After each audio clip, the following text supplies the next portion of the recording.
માંથી Shankarsinh Vaghela NCP join કરવાના છે।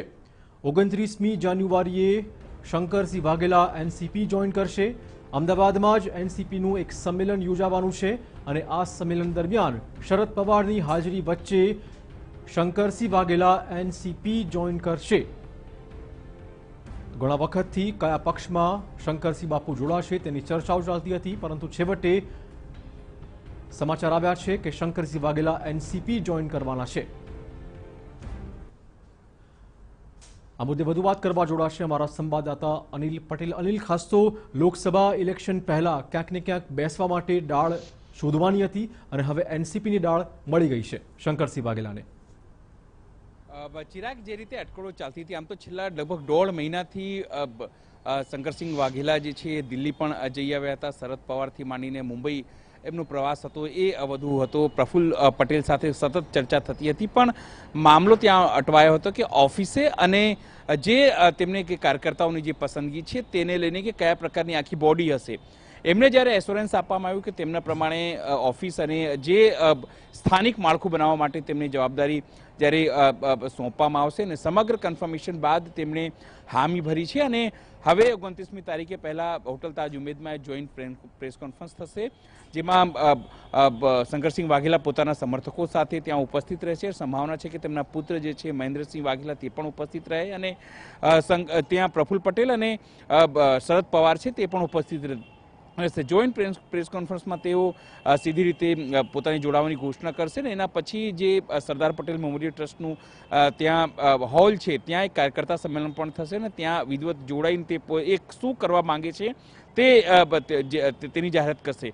પણ એક મહત્વપૂર્ણ વાત કે જ્યારે પણ હંમેશા એનસીપીને રાજ્યની અંદર બીજેપીની બી ટીમ માનવામાં આવે છે અને હંમેશા જે કોંગ્રેસનું જો કોર મતદારો છે અથવા કોંગ્રેસના જે મતદારો છે એમાં હંમેશાથી એનસીપી ભાગ પડાવતો આવ્યો છે ને એટલા માટે જ જ્યારે હવે કોંગ્રેસથી માં નથી તો નિશ્ચિત છે કે સીટ શેરિંગ માટે એક વખત જરૂરથી કોંગ્રેસ સાથે તેઓ હાથ મિલાવી શકે છે અને ગુજરાતની અંદર સીટ શેરિંગ લઈને પોતાની વાત મૂકી શકે છે। અને એટલા માટે જ એવું કહેવામાં આવે છે કે જે સમગ્ર ગુજરાતની રાજનીતિ છે એની અંદર હંમેશાથી ત્રીજું પક્ષ છે ક્યારે એક્ઝિસ્ટન્સ નથી રહેતું, પણ હવે જે શંકરસિંહ વાઘેલા છે સીધી રીતે જે ત્રિકોણ છે જે બે કોણનું છે ત્રિકોણ એમાં એક નવો ચીલો ચાતરવાનો પ્રયત્ન જરૂરથી કરી શકે છે। અને એવું ચોક્કસ કહી શકાય કે જે રીતે 26 બેઠકો ગુજરાત લોકસભાની છે, ક્યાંક ને ક્યાંક સીટોની વહેંચણીની પણ આપણે વાત કરી, કોંગ્રેસ અને એનસીપી આ બંને વચ્ચે ગૂંચ હંમેશા રહેતી હોય છે કે કઈ બેઠકો કયો પક્ષ ક્યાંથી લડશે।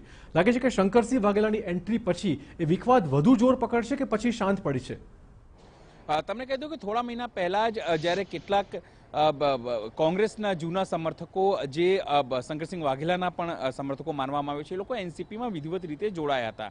ત્યારે જે પ્રદેશ પ્રમુખ છે એનસીપીના જયંત પટેલ તેમણે સ્પષ્ટતા કરી હતી કે મિનિમમ 5 થી 7 સીટો છે જ્યાં તેમના જે કાર્યકર્તાઓને તેમની અસર છે તે જો કદાચ સીટ શેરિંગ થાય તો એ સીટો જે છે તે માંગ કરી શકે છે। એટલે સ્વાભાવિક છે કે સંકેતો હતા પહેલાથી જ આપી દેવામાં આવ્યા હતા એનસીપી તરફથી કે આ વખતે તેઓ કમસે કમ 7 સીટો એટલે એવું માનવામાં આવે છે કે મહત્તમ 2 કે 3 સીટો ઉપર વાત બની શકે છે તેવી સંભાવના એ સમય દરમિયાન વ્યક્ત થઈ હતી। બિલકુલ, આપનો આભાર અનિલ।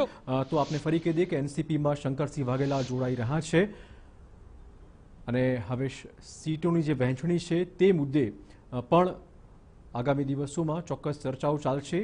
કોંગ્રેસ અને એનસીપી જો સાથે મળીને ગુજરાતમાં ઇલેક્શન લડશે 26 બેઠકો પર તો શક્ય છે કે લગભગ 5 થી 7 બેઠકો એનસીપી હવે માંગી શકે કોંગ્રેસ પાસેથી।